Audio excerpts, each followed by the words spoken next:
صبح ازل یہ مجھ سے کہا جبرائیل نے، جو عقل کا غلام ہو وہ دل نہ کر قبول۔ بکر عمر عثمان ولی، بکر عمر عثمان ولی، یاران نبی میں سب سے جلی، بکر عمر عثمان ولی، اصحاب محمد حق کے ولی، بکر عمر عثمان ولی، یاران نبی میں سب سے جلی، بکر عمر عثمان ولی، بکر عمر عثمان ولی۔ اسلام نے جن کو عزت دی، اسلام کو قوت جن سے ملی، اسلام نے جن کو عزت دی، اسلام کو قوت جن سے ملی، اسلام نے جن کو عزت دی، اسلام کو قوت جن سے ملی، ایمان کی روایت جن سے چلی، بکر عمر عثمان ولی، یاران نبی میں سب سے جلی، بکر عمر عثمان ولی، اصحاب محمد حق کے ولی۔ اعوذ باللہ من الشیطان الرجیم، بسم اللہ الرحمن الرحیم،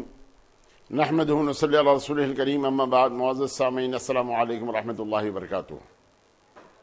حمد و ثنا رب ذوالجلال کے لیے جو تخت عظمت جلال پر ہمیشہ سے متمکن ہے اور ہمیشہ رہے گا۔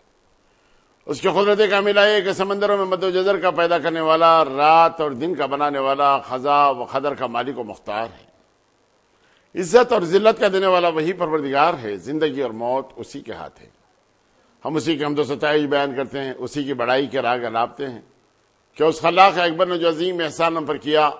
وہ یہی کہ امت محمدیہ میں پیدا فرمایا اور خود اس امت کی تعریف فرمائی کہ تم بہترین امت ہو، لوگوں کو برائیوں سے روکتے ہو، بھلائیوں کی طرف بلاتے ہو۔ درود و سلام سید العرب والعجم جمیل الشیم صاحب الجود والکرم صلی اللہ علیہ وسلم کی ذات اقدس پر کہ جس ذات گرامی نے عرب کے بدموں اور خانہ بدوشوں کو تاریخ انسانی کے کاروان کا سالار بنا دیا۔ بزرگوں اور دوستو، اللہ کے نبی صلی اللہ علیہ وسلم کے وہ صحابہ کرام جو جانثاری اللہ کے نبی صلی اللہ علیہ وسلم کے ساتھ کیے، ان کے تذکرے آپ سماعت فرما رہے ہیں۔ ابو سفیان بن حرب جو حالت کفر میں اسلام کو بہت تکلیف اور بہت نقصان پہنچانے کے لیے پیش رہے اور ہر جنگ میں سپہ سالاری کے فرائض جو انجام دیے، جن کے تمام واقعات الحمدللہ آپ سن چکے، لیکن اس کے باوجود جب قحط کا زمانہ آ گیا تو اللہ کے نبی صلی اللہ علیہ وسلم سے ملتجی ہوئے کہ اے اللہ کے نبی، آپ کی قوم پر یعنی برا وقت آ گیا ہے،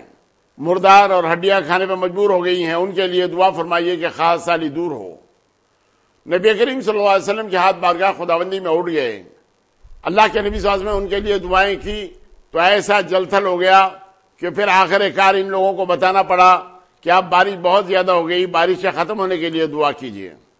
تو اللہ کے نبی صلی اللہ علیہ وسلم نے بارش کے ختم ہونے کے لیے پھر دعا کی تو اب مسئلہ بالکل صاف ہو گیا۔ ایسے قحط کے زمانے میں اللہ کے نبی صلی اللہ علیہ وسلم نے عمر بن امیہ الزمری کے ذریعے کچھ دینار مکے والوں کی خدمت میں ان نوجوانوں کے پاس آپ نے بھیجے تاکہ ان کی تکلیفیں تمام دور ہوں۔ ابو سفیان بن حرب نے اس کو قبول تو کیا، ہنستے ہوئے کہا کہ آپ محمد ہمارے نوجوانوں کو خریدنا چاہتے ہیں۔ اس انداز سے ابو سفیان بن حرب کا یہ معاملہ رہا۔ ابو سفیان بن حرب جو دل سے نبی کریم صلی اللہ علیہ وسلم کے اتنے زیادہ مخالف نہیں تھے، تاریخی حوالے اس انداز سے ہمیں ملتے ہیں۔ اس لیے کہ حضرت معاویہ کی ایک روایت یہ کہ میں اپنی ماں کے ساتھ، اپنے باپ کے ساتھ، یعنی میرے ماں باپ دونوں ایک گدھے پر سوار تھے، میں دوسرے گدھے پر سوار، اس انداز سے ہمارا سفر ہو رہا تھا۔ ہم جا رہے تھے کہ رستے میں نبی کریم صلی اللہ علیہ وسلم سے ملاقات ہوئی تو اس وقت ابو سفیان بن حرب نے فوراً کہا معاویہ سے کہ تم اتر جاؤ اور محمد کو اس پر بیٹھنے کے لیے دے دو۔ چنانچہ نبی کریم صلی اللہ علیہ وسلم اس پر بیٹھ گئے۔ دونوں میاں بیوی سے گفتگو کرتے ہوئے آپ نے بتلایا کہ دیکھو، اللہ عز و جل سے ڈرو، یہ تمام معبودوں کی پرستی جو تم کرتے ہو تمام کا تمام ختم کر دو اور سورہ حامیم سجدہ کی کچھ آیتیں انہوں نے پڑھی، اور اس کے بعد آپ اس گدھے سے اتر گئے اور یہ لوگ باپ اور بیٹے ماں یہاں سے روانہ ہو گئے۔ ماں نے بڑی خفگی کے ساتھ اپنے شوہر نامدار سے یہ کہا کہ نعوذ باللہ، تم نے ایک ساحر کو، ایک جھوٹے کذاب آدمی کو میرے بیٹے کو اتار کر اس پر بٹھا دیا۔ تو اس نے کہا کہ خدا کی قسم، نہ وہ ساحر ہے نہ وہ تو جھوٹے ہیں۔ یہ کہتے ہوئے ابو سفیان بن حرب نے اپنی بیوی کو ٹوکا تھا، یعنی دل سے اس بات کے قائل تھے۔ نہ صرف آپ قائل تھے بلکہ ابو جہل بھی۔ اخنس بن شریق نے ایک مرتبہ ابو جہل سے کہا کہ ابو جہل یعنی عامر بن حشام، صاف صاف بتاؤ کہ محمد کے تعلق سے تمہارا کیا خیال ہے؟ انہوں نے کہا کہ واللہ میں ان کو تو جھوٹا نہیں کر سکتا، وہ بالکل سچ ہے، ان کی زبان کبھی جھوٹ میں آلود نہیں ہوئی، لیکن ایک بات بتاؤ، کھلانے پلانے کی ذمہ داریاں،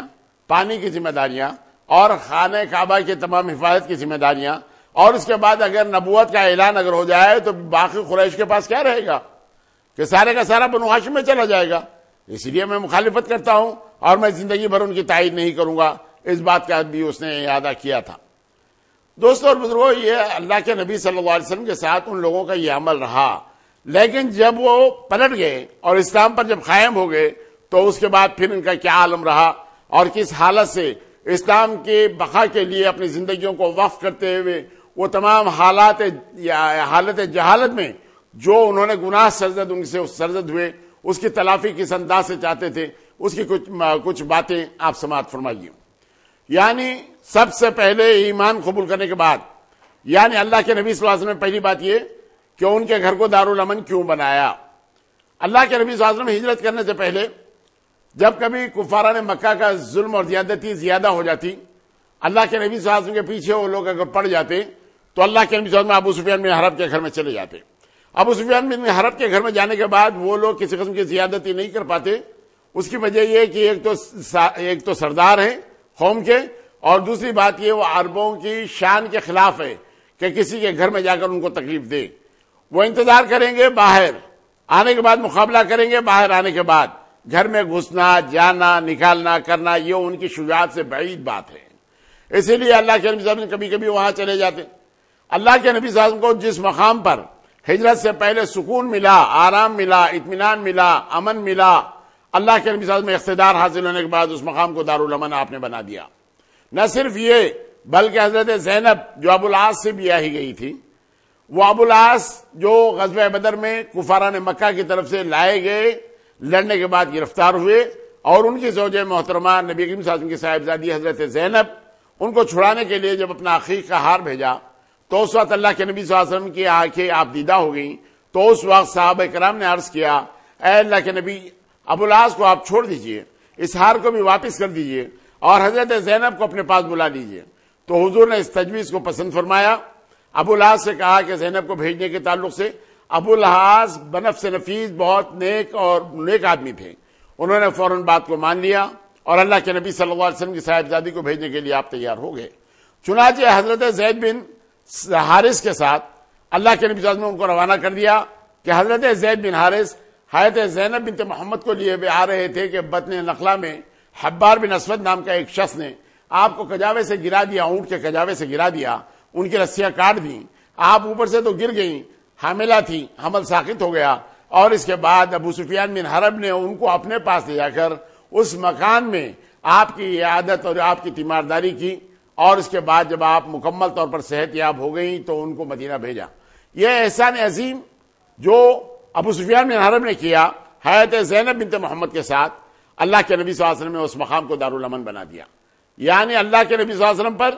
یا آل ہاشم پر کوئی بھی آدمی اگر چھوٹی سی چھوٹی اگر نیکی کرتا، ان کے ساتھ اگر احسان کرتا، تو اللہ کے نبی صلی اللہ علیہ وسلم اس سے بڑھ کر اس کا جواب دیتے۔ اور اس انداز سے اللہ کے نبی صلی اللہ علیہ وسلم جب اقتدار حاصل ہو گیا آپ کو، تو آپ نے کہا کہ ابو سفیان بن حرب کے مکان میں رہنے والے کے لیے، پناہ لینے والے کے لیے بھی امن ہے، آپ نے صاف طور پر یہ بتلا دیا۔ اور اس کے بعد ابو سفیان بن حرب سب سے پہلے غزوہ حنین میں شریک ہوتے ہیں، اور غزوہ حنین میں شریک ہونے کے بعد اللہ کے نبی صلی اللہ علیہ وسلم نے دیکھا کہ وہ تمام کے تمام بنو حوازن کے لوگ جب طائف چلے گئے اور وہاں پر انہوں نے پناہ دی بنو ثقیف نے، تو اللہ کے نبی صلی اللہ علیہ وسلم نے طائف کا محاصرہ کر لیا، بنو ثقیف کا محاصرہ کر لیا، اور یہ محاصرہ 3 ہفتے تک رہا۔ اس دوران میں ہوا کیا؟ اس دوران میں ہوا یہ کہ ایک تیر لگا ابو سفیان بن حرب کے آنکھ میں، تو وہ ڈیلٹا نکل گیا، آنکھ باہر نکل گئی۔ جب آنکھ باہر نکل گئی تو اللہ کے نبی صلی اللہ علیہ وسلم انہوں نے جا کر کہا کہ میری آنکھ باہر نکل گئی۔ حضور نے فرمایا اگر آپ چاہتے ہیں کہ آپ کی آنکھ اچھی ہو جائے تو میں بارگاہ خداوندی میں دعا کروں گا اور آپ کی بینائی پھر آ جائے گی، اور اگر تم جنت چاہتے ہو تو اس کے معاوضے میں تمہیں جنت ملے گی۔ تو ابو سفیان بن حرب چونکہ بڑے بہادر بھی تھے، شجاع بھی تھے، انہوں نے اپنے ہاتھوں سے اس ڈیلٹے کو کاٹ دیا اور پھینک دیا اور کہا کہ اے اللہ کے رسول مجھے جنت چاہیے۔ یعنی آپ نے اس انداز سے جنت کو قبول کیا تو اللہ کے نبی صلی اللہ علیہ وسلم نے ان کے لیے دعائیں فرمائی۔ آپ اسلام کے لیے جب یہ معاملہ ہوا اور آپ نے اپنی آنکھ کا نذرانہ پیش کر دیا تو اس کے بعد اللہ کے نبی صلی اللہ علیہ وسلم جورانہ کے پھر اس مقام پر آئے جہاں حنین کا مال تقسیم کیا جانے والا تھا۔ وہاں حنین کے مال کے اندر آپ نے 40 اوقے سونا اور 100 اونٹ ابو سفیان بن حرب کو دیے، ان کے بیٹوں کو بھی 100 دیے، تاکہ ابو سفیان بن حرب کے دل میں بھی اسلام مکمل طور پر موزن ہو جائے۔ اللہ کے نبی صلی اللہ علیہ وسلم کا مقصد یہ تھا کہ آپ نے صفوان بن امیہ کو دیا، حکیم بن نظام کو دیا، وہ لوگ جو فتح مکے کے بعد ایمان لائے ان لوگوں کو بھی اللہ کے نبی صلی اللہ علیہ وسلم کی داد و دہشت ہوتی رہی، اس انداز سے تمام دیتے رہے۔ تو بزرگوں اور دوستو، معاملہ یہ کہ حنین کے بعد اللہ کے نبی صلی اللہ علیہ وسلم کے ساتھ تبوک میں بھی آپ شریک رہے، اور اس جنگ میں بھی، اور اس کے بعد جب اللہ کے نبی صلی اللہ علیہ وسلم حجۃ الوداع کے لیے گئے تو حجۃ الوداع میں بھی اللہ کے نبی صلی اللہ علیہ وسلم کا آپ نے ساتھ دیا اور وہاں پر رہے۔ اور پھر اس کے بعد ابو سفیان بن حرب کی زندگی کے اندر یعنی وہ جو تلافی کرنے کا جو تلاطم تھا، حضرت ابوبکر صدیق سقیفہ بنو سعدہ کے اندر جب آپ خلیفہ منتخب ہو گئے تو اس وقت انہوں نے حضرت علی بن ابی طالب کو ایک مشورہ دیا۔ مشورہ یہ تھا کہ اے علی، یہ ابوبکر صدیق قبیلہ بنو تیم ایک چھوٹا سا قبیلہ ہے اور اس کے فرد ہیں، اور آپ اس وقت بنو ہاشم کے سردار ہیں، اگر ہو جائے خلیفہ منتخب تو بہت زیادہ بہتر ہے۔ تو اس وقت حضرت علی بن ابی طالب نے ابو سفیان بن حرب کو جواب دیا، ابو سفیان، معلوم ایسا ہوتا ہے کہ کفر کی بو ابھی تمہارے دل اور دماغ سے گئی نہیں، یعنی سارے مسلمان جب متفق ہیں، حضرت ابوبکر صدیق کو جب خلیفہ منتخب کر لیا گیا تو پھر اس کے بعد کیا بات ہوتی ہے پیدا؟ اس لیے کہ ابو سفیان بن حرب نے کہا کہ میں مدینے کے تمام گلی کوچوں کو شہ سواروں سے بھر دوں گا اور میں آپ کی اس انداز سے مدد کروں گا، یعنی کوئی بھی مزاحمت نہیں کر سکے گا۔ تو اس وقت حضرت علی بن ابی طالب نے ان باتوں کو تمام رد کر دیا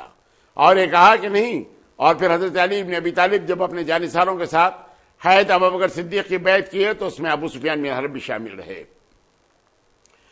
حضرت عمر کے زمانے میں جب ملک شام کی تمام فتوحات کا دور ہوا تو اپنے تمام اہل و عیال کو لیے ہوئے ملک شام چلے گئے، اور ملک شام جانے کے بعد آپ کے ایک صاحبزادے تھے یزید الخیر، جن کا نام تھا یزید بن ابی سفیان، وہ ابو سفیان کے بیٹے تھے۔ اور ملک شام میں جب یہ فتوحات کا دور چل رہا تھا تو جنگ یرموک کے اندر ان کو بھی ایک جتھے کی سپہ سالاری کے فرائض انجام دینے تھے۔ حضرت یزید، ان کے ساتھ معاملہ یہ کہ خالد بن ولید کے ساتھ اور پھر شرحبیل بن حسنہ کے ساتھ وہ برابر کے ابو عبیدہ بن جراح کے ساتھ، یعنی شجاعت کے پیکر بنے ہوئے تمام ان لوگوں سے مقابلہ کرانے کے تعلق سے بڑے بہادر اور شجاع بھی تھے۔ اور الفاروق میں تو شبلی نعمانی نے یہاں تک لکھا ہے کیا یزید بن ابو سفیان سے زیادہ عقل مند بنو امیہ میں کوئی اور نہیں ہوا، یعنی وہ معاویہ کے برابر سمجھے جاتے تھے، لیکن شبلی نعمانی نے ان سے بڑھ کر یزید الخیر کو یعنی سب سے زیادہ بنو امیہ کا عقل مند آدمی گردانا ہے، اس انداز سے کہ وہ بہت زیادہ عقل مند آدمی ہیں۔ تو بزرگوں اور دوستوں، معاملہ یہ ہوا کہ جب ان کے اس جتھے کے اندر اپنے آپ کو بھی حضرت ابو سفیان بن حرب نے شریک رکھتے ہوئے آپ کا کام یہ کہ اپنے گھوڑے پر بیٹھے ہوئے تمام فوجوں کا تمام نگرانی کرتے ہوئے آپ جاتے اور ہر جھنڈے کے نیچے ٹھہرے ہوئے تمام لوگوں کے دل کو بڑھانے کے لیے آپ ایک تقریر کرتے۔ تقریر یہ کہتے کہ آپ عرب کا خلاصہ ہیں، اپنے شہر سے بہت دور ہیں، مقابلہ ایک ٹڈی دل سے ہے، یعنی بہت زیادہ لوگوں سے آپ کا مقابلہ ہے۔ کامیابی کا انحصار قلت یا کثرت پر نہیں، کامیابی کا انحصار تو اللہ کی ذات واحد پر ہے۔ آپ اس مستقل مزاجی کے ساتھ میدان کارزار میں ڈٹے رہیے اور ان کا مقابلہ کیجئے تو اللہ کی رحمتیں بے پناہ آپ پر نازل ہوتی رہیں گی اور آپ کی استقامت کے بعد آپ کو کامیابی اور کامرانی ملتی رہے گی۔ اس انداز سے تمام اپنی فوجوں کو ابھارنے والے اور ساتھ ہی ساتھ اپنے بیٹے یزید کے تعلق سے آپ نے فرمایا کہ بیٹا، سب سے زیادہ شجاعت جو تمام میدان کارزار میں کام آ رہے ہیں، جن کی قیادت، جن کی افسری تم کر رہے ہو، تم سے زیادہ اگر کوئی آگے تمہاری شجاعت میں بڑھ جائے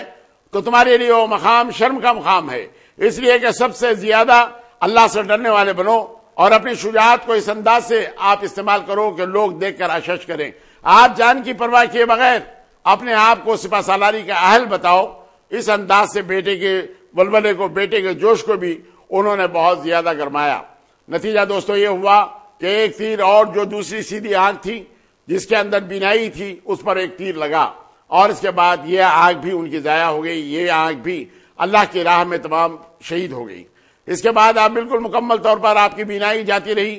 اور دو آدمیوں کے سہارے آپ مسجد آتے اور مسجد کے اندر بیٹھتے، اور مدینہ منورہ کے اندر آپ اپنے مقام کو رکھے اور وہیں پر آپ عبادتوں میں اس انداز سے مصروف رہے۔ حضرت ابو سفیان بن حرب کے تعلق سے بہت سارے لوگوں کا یہ خیال ہے کہ انہوں نے موت کے ڈر سے اسلام قبول کیا۔ دراصل یہ ان پر الزام ہے، اس لیے کہ اللہ کے نبی صلی اللہ علیہ وسلم کا جو جود سخا تھا وہ اپنے ان لوگوں پر بھی تھا جن کے تعلق سے اللہ کے نبی صلی اللہ علیہ وسلم نے فتح مکہ کے وقت فرما دیا تھا کہ 16 ایسے اشخاص ہیں ملک حجاز میں جہاں کہیں مل جائے ان کو تمام ختم کر دیا جائے، اس لیے کہ ان کا خون مباح کر دیا گیا۔ لیکن باوجود اس کے اللہ کے نبی صلی اللہ علیہ وسلم کی دامن رسول سے جو آدمی چمٹتے گئے، اللہ کے نبی صلی اللہ علیہ وسلم ان پر اپنا آبر کرم برساتے رہے اور ان کو معاف کرتے رہے۔ اور اسی انداز سے حضرت ابو سفیان بن حرب کے ساتھ بھی انہوں نے وہی عمل کیا، اسی لیے کہ پھر اس کے بعد ان کا یہ کہنا حضرت علی بن ابی طالب سے، یہ تو عصبیت تھی، یعنی عرب کی گٹھی میں یہ بات ہے کہ وہ عصبیت یعنی مرنے سے پہلے یا اپنی قوم کے لیے ابھارنے کے لیے انہوں نے اس قسم کے الفاظ کہے، لیکن اس سے اسلام میں کسی قسم کا کوئی فرق نہیں پڑے گا۔ اس لیے کہ حضرت عثمان غنی جن کے تعلق سے آپ نے فرمایا کہ آپ بنو امیہ کو ابھرنے کا موقع آ جائے گا کہ اس لیے کہ عثمان بن عفان اس وقت خلیفہ منتخب ہو گئے ہیں، کیا یہ بات عصبیت کی نہیں؟ کیا یہ بات الزام کی ہے؟ لیکن بعض مورخوں نے اس کو الزام دیا، جو معاملہ ابو سفیان بن حرب کے تعلق سے کہا گیا وہ معاملہ بالکل غلط ہے، اور پھر آپ نے جو کام کیا وہ بھی من وعن اللہ کے نبی صلی اللہ علیہ وسلم کی اتباع میں، اللہ کی رضا کے لیے، اور حالت کفر میں جو گناہ سرزد ہوئے اس کی تلافی کے لیے ایک ایک لمحہ آپ نے گزارا، اور اس کے بعد اس انداز سے مخیر تھے کہ مت پوچھئے۔ آپ نے اپنی زوجہ محترمہ کو بار بار آپ نے ٹوکا، اور اس کے بعد آپ نے کہا کہ قریش کا ہرا بھرا باغ سارے کا سارا اجڑ جائے گا اگر تمہاری ضد اور اسی انداز سے رہی، اس لیے کہ اس نے کہا تھا کہ اے بنو کنانہ کے لوگوں، یہ بوڑھا سٹیا گیا ہے، مسلمان ہو کر آ رہا ہے، اسے ختم کر دو۔ اس وقت ابو سفیان بن حرب نے کہا کہ اس سے کیا ہونے والا ہے، یا مسلمان یعنی نبی کریم صلی اللہ علیہ وسلم اس طاقت کے ساتھ آئے ہیں کہ تمام اہل مکہ ان کا مقابلہ نہیں کر سکتے، یہ سارے کے سارے ختم نیست و نابود ہو جائیں گے۔ وہ بات جو انہوں نے کہی تھی وہ بالکل سچ ہے۔ اور پھر جب آپ کی بیٹی اللہ کے نبی صلی اللہ علیہ وسلم کی زوجہ محترمہ بن گئی، امہات المومنین بن گئی، تو اس وقت ایک باپ کی حیثیت سے جو حالت کفر میں ہے وہ تعریف اور توصیف نہیں کر سکتا تھا، لیکن حضرت ابو سفیان بن حرب نے کہا کہ میری بیٹی نازنینہ عرب کی بہترین نازنین ہے اور محمد اس کے اچھے شوہر ہیں۔ آپ ادھر دیکھیے حضرت بی بی سودا کے تعلق سے، حضرت بی بی سودا بنت زمعہ جب اللہ کے نبی صلی اللہ علیہ وسلم کے عہد میں آ گئیں اور ان کے بھائی جب آئے عبداللہ، انہوں نے تو اپنے سر پر خاک ڈال دی، کہا کہ یہ محمد کے عہد میں کیسے میری بہن چلے گئی، لیکن جب وہ ایمان لے آئے تو اپنے اس کیے کے اوپر بڑا تعصب کیا کرتے تھے کہ میں بھی کیسا نادان تھا کہ میری بہن جب اللہ کے نبی صلی اللہ علیہ وسلم کے عہد میں آ گئی، امہات المومنین بن گئی، تو اس وقت مجھے اس بات کا تعصب ہوا تھا اور میں اپنے سر کے اوپر خاک ڈالا کرتا تھا۔ اور ادھر برملا ابو سفیان بن حرب یہ اعلان کر رہے ہیں کہ میری بیٹی کے لیے محمد بہت اچھے شوہر ہیں۔ تو دوستو حضرت ابو سفیان بن حرب پر کسی قسم کا کوئی الزام لگائے بغیر اگر ان کی زندگی کے اوپر مکمل طور پر نظر ڈالیں تو آپ دیکھیں گے کہ حنظلہ آپ کے جو بیٹے تھے وادی بدر میں مارے گئے، مسلمانوں کے ہاتھوں مارو گے، اور پھر یہ ہندا جس نے حضرت حمزہ کا کلیجہ جبایا تھا، اس کا باپ عتبہ بن ربیعہ، اس کا چچا شیبہ بن ربیعہ، اس کا بھائی ولید، یہ تمام کے تمام اس کے ساتھ اپنا بیٹا حنظلہ، وہ میدان بدر میں ان کو کھو جانے کے بعد انہوں نے دیکھا کہ جب اللہ کے نبی صلی اللہ علیہ وسلم کے ساتھ ان کا بوس تھا، لیکن وہ وقت بھی آیا جب اللہ کے نبی صلی اللہ علیہ وسلم نے تمام لوگوں کو معافی دے دی۔ وہ تمام بڑے بڑے سردار جو تمام خانہ کعبہ کے اطراف میں اپنے ہاتھ باندھے کھڑے ہوئے تھے، اللہ کے نبی صلی اللہ علیہ وسلم خانہ کعبہ سے یعنی اندر سے حرم سے آپ دروازے پہ ہاتھ رکھتے ہوئے آپ نے ان لوگوں سے پوچھا تھا کہ بتاؤ میں تمہارے ساتھ کیا سلوک کرنے والا ہوں۔ یہ تمام کے تمام وہ شقی لوگ تھے جن کی زبانیں اللہ کے نبی صلی اللہ علیہ وسلم کے خلاف میں زہر اگلا کرتی، جن کی تلواریں اللہ کے نبی صلی اللہ علیہ وسلم کے خون کی پیاسی، لیکن اس کے باوجود ان لوگوں نے کہا کہ آپ ہمارے اچھے بھائی ہیں اور اچھے بھائی کے بیٹے ہیں۔ تو اللہ کے نبی صلی اللہ علیہ وسلم نے ان لوگوں کو سب کو معاف کیا، اور پھر اس کے بعد جب وہ ہندا اللہ کے نبی صلی اللہ علیہ وسلم کے پاس صفا کے اس پہاڑی پر آئی اور اس نے کہا نقاب ڈالے ہوئے، بتائیے ہمارے لیے کیا حکم ہے؟ اللہ کے نبی صلی اللہ علیہ وسلم نے فرمایا کہ بتوں کی پرستش نہیں کرو گی، تو کہا کہ یہ شرط تو ہمیں منظور ہے، لیکن آپ نے مردوں سے یہ شرط نہیں دی۔ اس کے بعد آپ نے کہا کہ بچوں کو زندہ دفن نہیں کرو گی، تو کہا کہ بچوں کو تو جوان ہم نے کیا تھا اور آپ نے بدر کے میدان میں ان کو ختم کیا، وہ آپ جانے اور اللہ جانے۔ پھر آپ نے کہا کہ چوری نہیں کرو گی، تو اس نے کہا کہ میں اپنے شوہر ابو سفیان بن حرب کے جیب سے کچھ پیسے لیتی ہوں، پتہ نہیں وہ چوری ہے یا نہیں۔ اللہ کے نبی صلی اللہ علیہ وسلم نے فرمایا کہ زنا نہیں کرو گی، تو اس نے اپنے نقاب کو الٹتے ہوئے کہا اے محمد میرے اپنے قصور کو معاف کر دو، میں ہندا ہوں جو حضرت حمزہ کا کلیجہ چبایا تھا، میں عتبہ کی بیٹی ہوں، ابو سفیان بن حرب کی بیوی ہوں۔ تو اللہ کے نبی صلی اللہ علیہ وسلم سے اس نے کہا کہ کیا اللہ کے رسول کوئی شریف عورت زنا بھی کر سکتی ہے؟ تو حضور نے فرمایا کہ نہیں، آپ میرے قصور کو معاف کر دیجئے۔ حضور نے فرمایا جا تیرے لیے بھی معافی ہے۔ تو اس وقت ہندا نے کہا کہ میں آپ کے ہاتھ دے کر بیعت کرنا چاہتی ہوں۔ تو اللہ کے نبی صلی اللہ علیہ وسلم نے فرمایا کہ میں عورتوں سے ہاتھ نہیں ملایا کرتا۔ دوستو مقام غور ہے، غور کا مقام یہ ہے کہ اللہ کے نبی صلی اللہ علیہ وسلم کی یہ ساس ہیں، ام حبیبہ کی ماں ہیں، اور اس کے بعد اللہ کے نبی صلی اللہ علیہ وسلم نے فرمایا کہ میں عورتوں کے ہاتھ میں ہاتھ دے کر بیعت نہیں کرتا۔ کیا مقام اور مرتبہ ہے! آج ہم کو غور کرنا ہے، آج ہم کو دیکھنا ہے کہ کیا آج اسلامی مملکت میں یا ہمارے اپنے لوگوں میں کیا یہ بات ہو رہی ہے کہ کسی عورت سے ہاتھ نہ ملائیں، اور اگر ملا رہے ہو تو کیا بات ہے، ان کا رشتہ کیا ہے؟ دوستو یہ مقام سوچنے کا ہے کہ ہم کو کس انداز سے اپنی زندگی کے دن گزارنا ہے، کس انداز سے ہم کو آگے بڑھنا ہے، کس انداز سے اللہ کی رضا کے لیے کام کرنا ہے۔ اس لیے کہ یہ تمام مثالیں محض اس لیے دی جا رہی ہیں کہ ہماری زندگیوں میں تغیر آئے، ہماری زندگیوں میں تبدیلی آئے۔ اس لیے کہ حالت کفر میں تھے تو اسلام کے سب سے بڑے دشمن تھے، جب ایمان لے آئے تو کافروں کے سب سے بڑے دشمن بن گئے۔ یعنی معاملہ وہ شجاعت کا وہی ہے، لیکن صرف حالات بدل گئے۔ یعنی اسلام جب قبول کر لیے تو ان کے سامنے تمام دشمن ایسے ہو گئے کہ سب سے لڑنا کرنا گوارا کر لیا۔ حضرت ابو عبیدہ بن جراح کو دیکھ لیجئے، بدر کی وادی میں اپنے باپ کو ختم کرنے والے۔ حضرت مصعب بن عمیر کو دیکھ لیجئے، آپ بدر کی وادی میں اپنے بھائی کو ختم کرنے والے۔ یعنی اسلام کے لیے ان لوگوں نے وہ کام کیا اور یہ ثابت کر دیا کہ ایمان کا جو مقام ہے وہ خون کے رشتے سے زیادہ مقام بلند اور بالا ہے۔ یہ بات تمام کی تمام ثابت کر دیا۔ ان لوگوں نے اس انداز سے ایثار و قربانی کی کہ تاریخ اس بات کی شاہد ہے، اور پھر کسی قسم کا کوئی ملال نہیں، کسی مرنے کے کسی قسم کا کوئی غم نہیں۔ عورتوں میں وہ شجاعت آپ نے جیسا سنا، حضرت ام سعد، حضرت سعد بن معاذ رضی اللہ عنہ کی والدہ محترمہ، یعنی 3 ہجری کے اندر ایک لڑکا شہید ہوتا ہے عمر،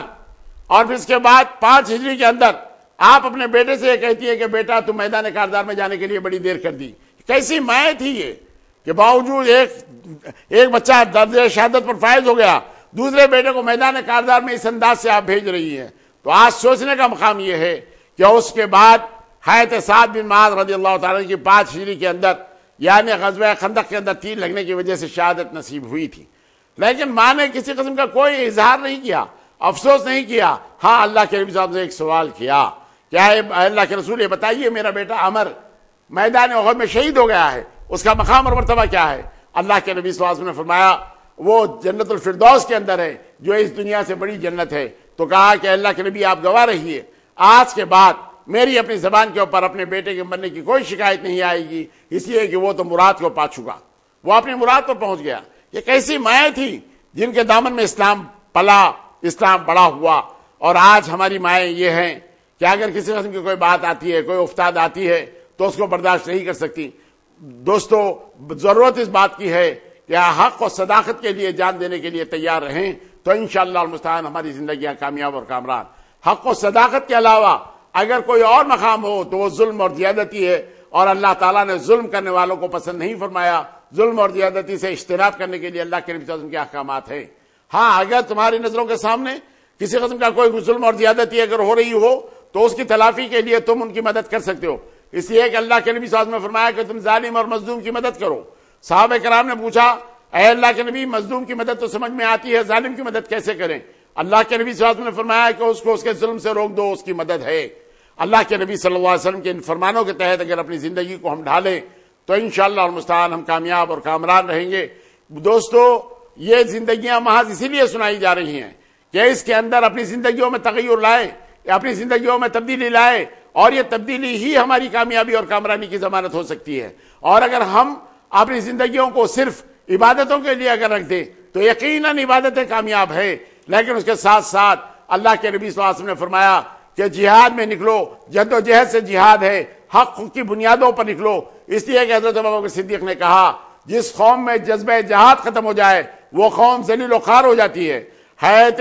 خالد بن ولید نے فرمایا کہ میں اپنے ساتھ ایسے لوگوں کو ساتھ لایا ہوں جیسے تم زندگیوں سے محبت کرتے ہو، موت کو گلے لگانے والی ہے، میرے ساتھ ایک ایسی فوج ہے۔ یعنی مطلب اس کا یہ کہ حق و صداقت پر جان دینے والے، جن کی زندگی سرخرو اور سربلندی کی علامتیں ہیں، دنیا میں رہیں گے تو عزت و آبرو کے ساتھ رہیں گے، عزت و وقار کے ساتھ رہیں گے، اور اگر اس دنیا سے پردہ کریں گے تو اللہ کی رضا کے لیے تب بھی اللہ تعالیٰ ان کے لیے بہت زیادہ اجر و ثواب مقرر کر رکھا ہے۔ اس لیے کہ اللہ کا فرمان یہ ہے کہ جو لوگ حق و صداقت پر اللہ کے نام کو بلند کرنے کے لیے اپنی جانوں کا نذرانہ پیش کرتے ہیں تو وہ لوگ دراصل مردہ نہیں بلکہ زندہ ہے، اور اللہ کی طرف سے انہیں غذا پہنچائی جاتی ہے جس کو تمام رہنے والے دنیا والے جس کو سمجھ نہیں سکتے۔ یہ مقام اور مرتبہ ایک شہید کا ہے، اور شہادت اس کو کہتے ہیں جو حق کی بنیادوں پر اپنی جان کو اللہ کے نام کی بلندی کے لیے اپنے آپ کو وقف کر دے اور جان و تن کا نذرانہ دے دے، وہی آدمی شہید ہے۔ ظلم و زیادتی سے آپس میں لڑنے والے،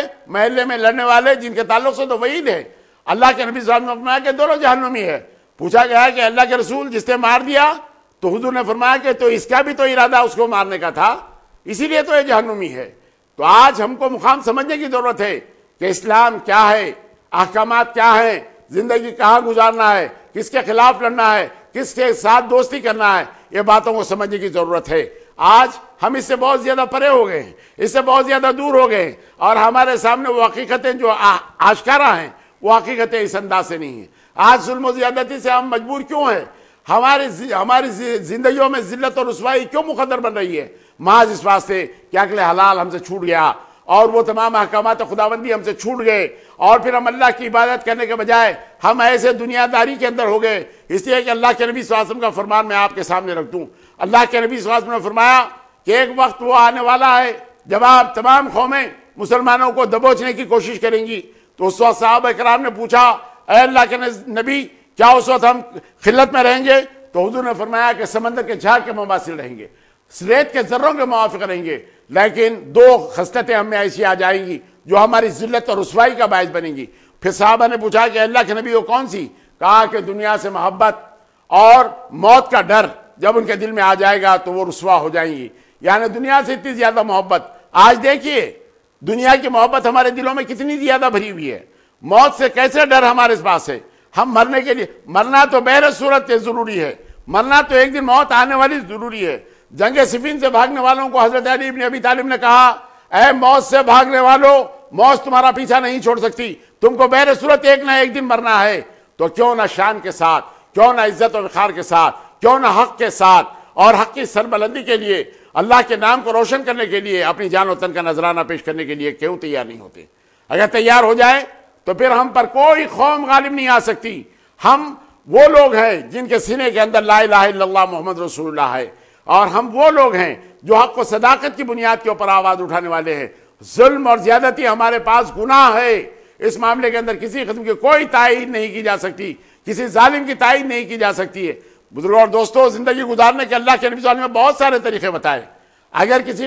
کسی قوم میں ایسے لوگ جمع ہو جائیں جو ظلم اور زیادتی کرنے والے ہیں، زنا کے کرنے والے ہیں، چوری کے کرنے والے ہیں، شراب کے پینے والے ہیں، اور برائیاں ان میں آ گئی ہیں، تو ان سے ایسا مخاطعہ کرو، ان کو ایسے الگ کر دو کہ ان کی اچھائی اور ان کی برائی، ان کے شادی بیاہ میں، ان کی موت مٹی میں آپ نہ جاؤ، اور تاکہ ان کی اصلاح ہو سکے۔ اللہ کے نبی صلی اللہ علیہ وسلم غزوہ تبوک کے بعد ان 3 مسلمان مجاہدین کو جو باوجود استطاعت رکھنے کے جو شریک نہ ہو سکے، ان کے تعلق سے یہ عمل کرتے ہوئے بتلا دیا۔ حضرت کعب بن مالک سے کہا کہ اللہ کے احکامات کے منتظر رہو۔ ہلال بن امیہ اور ربیعہ سے آپ نے کہا، ہلال بن امیہ سے اور ربیعہ سے آپ نے یہ کہا تھا کہ اس وقت اللہ کے حکم کا انتظار کرو۔ محض اس کی وجہ یہ کیا اللہ کے نبی صلی اللہ علیہ وسلم ایک مثال دیتے ہوئے دنیا کو یہ بتلا دیا کہ اگر تم میں کوئی خرابیاں ہو جائے تو خرابی کے دور کرنے کے یہ راستے بھی ہیں. اس انداز سے بارگاہ اقدس میں میری دعا ہے کہ پروردگار عالم ہمارے گناہوں کو معاف فرما دے, ہماری غلطیوں کو درگزر فرما دے. یا الہ العالمین جو کچھ سن رہے ہیں اس پر عمل کرنے کی توفیق عطا فرما. ہمارے اپنے جان, ہماری اپنے مال, ہماری اپنی آبرو, ہماری عزت تمام کی تمام اسلام کے لیے ہے. اسلام کی سربلندی کے لیے ہم اپنے آپ کو مستعد اور تیار رکھیں تو انشاءاللہ المستعان ایک نئی جلا, ایک نئی تازگی اسلام کے اندر آئے گی. آج نوجوان بچوں کو اسلاف کے تمام کارنامے بتانے کی ضرورت ہے جس کے اوپر انہوں نے دنیا داری کے لیے کسی قسم کا کوئی کام نہیں کیا. حضرت سلمان فارسی کی زندگی کو لے لیجئے, آپ نے دیکھا کہ آپ کے پاس 10-15 درہم کا سامان ہے لیکن اس کے باوجود یہ کہہ رہے ہیں کہ میرے اطراف میں سانپ جمع ہو گئے. اس لیے کہ اللہ کے نبی صلی اللہ علیہ وسلم کی زبان مبارک سے میں نے سنا,